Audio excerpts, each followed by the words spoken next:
you were in consulting, then you were in banking, and now suddenly you're going into the world of real estate. There were so many problems for you to look at if entrepreneurship or equity building was your journey, right? So tell us, how did you zero in on this is the problem that I wish to solve? And walk us through how you validated whether or not other people were facing this.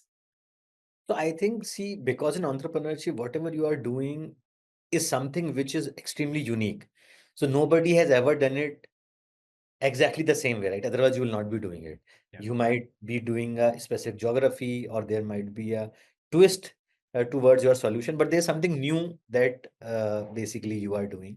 So, and when you are doing something new which has never been tested before fully, then the data is always insufficient, which basically means that you need to, your confidence is going to get tested a lot. Which basically in turn means that you should, if it's going to be amazing if you are your own customer, because then you can empathize that no, this is going to work out. All of these are teething issues. So before, I'm just taking again a big picture view, that as an entrepreneur, we are venturing into something which has never been done before. Of course, there are going to be issues. Of course, 9 out of 10 investors are not going to invest, so they are going to have a negative view. Of course, a large number of your friends will say great idea while getting scared internally. So you're on your own broadly. So Yeah. if the problem is something that you empathize with, then the chances are higher that you are going to continue on the journey. In the book that will be written someday about Indian startups and the different journeys that we've had, there will be a chapter on NoBroker's broker attack. I think it's one of the most fascinating stories. It's one of the most fascinating factoids about the address. Amit, it'd be really cool if you went a little deep into that. How did that happen? Why did that happen? What was your response? It'd be really interesting for us to hear from We you. were doing couple of BTL activities, below the line marketing activities, in Kormangla in Bangalore. So we were basically, our team basically put some no parking boards in Kormangla.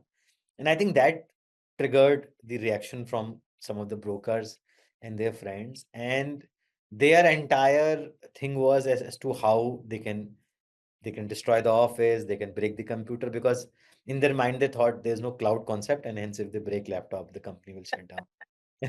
So they basically, suddenly we saw outside our office there were some 50-60 people who gathered. We never knew what the objective was, but then suddenly they started picking up fight with us without any reason. And then it occurred to us that these are the brokers who are coming, and they want to basically do the damage to the office. So we just dialed 100, and police came and took us founders to the police station, while the brokers continued their harassment.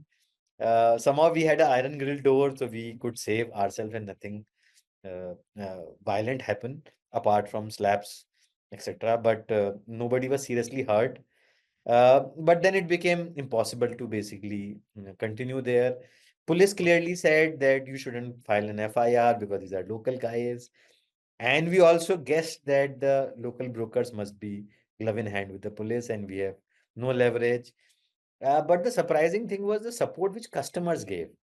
Because see, typically in India, what happens is customers write on social media when they are unhappy, but they don't say anything when they're happy.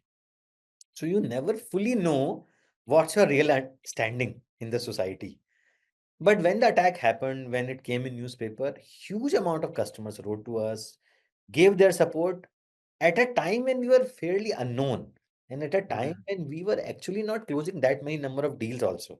So I wouldn't say that I would find many people who would have gotten house through us, but still the support came. And then basically we overnight, a person from municipality came, claiming to from municipality came.